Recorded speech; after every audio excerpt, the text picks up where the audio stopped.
Les motocyclettes d'aujourd'hui sont équipées d'une boîte de vitesses ou transmission séquentielle à 5 ou 6 vitesses. Ces boîtes de vitesses ont des fourchettes avec des tiges de guidage. Les fourchettes sont installées sur le barillet. Il y a 3 gorges usinées dans le barillet qui permettent de guider le mouvement des fourchettes. Des engrenages sont utilisés pour changer de rapport. Dans cette vidéo, une boîte de vitesse séquentielle à 5 rapports sera expliquée en détail.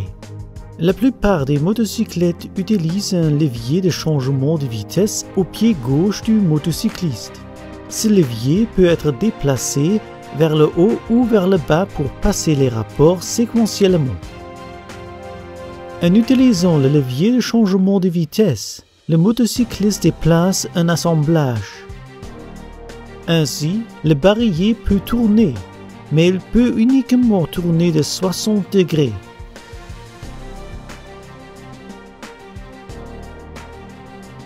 De petites gorges ont été usinées dans le barillet. Lorsque le barillet tourne, la fourchette se déplace vers la gauche ou vers la droite. De cette façon, les rapports peuvent être passés.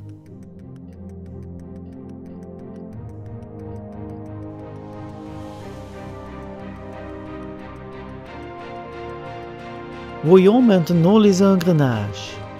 La roue de sortie se trouve à droite. Dans cette vidéo, l'arbre de la roue de sortie est monté à l'intérieur de l'arbre creux des roues d'entrée. En conséquence, l'arbre d'entrée et l'arbre de sortie tournent indépendamment l'un de l'autre. Les roues dentées en rouge sont fixées sur leur arbre correspondant.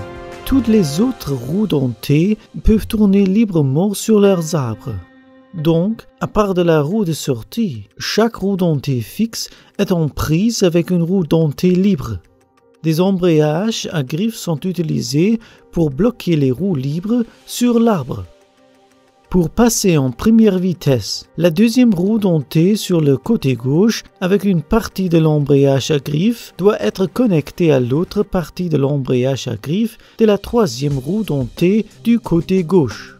La deuxième roue dentée du côté gauche est maintenant fixée sur l'arbre car la troisième roue dentée du côté gauche est une roue fixe.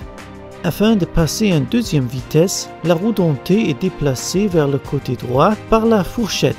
Donc, la deuxième roue dentée du côté droit est fixée sur son arbre. Les roues dentées au centre ne sont pas entièrement engagées, mais ce n'est pas important car elles ne transmettent pas de puissance en première et deuxième vitesse. Avec ce type de boîte de vitesse, le motocycliste peut passer à une vitesse supérieure sans débrayer. Il suffit de tirer le levier de changement de vitesse et arrêter d'accélérer. Cela n'entraînera pas de dommages à la boîte de vitesse si cette action est réalisée correctement.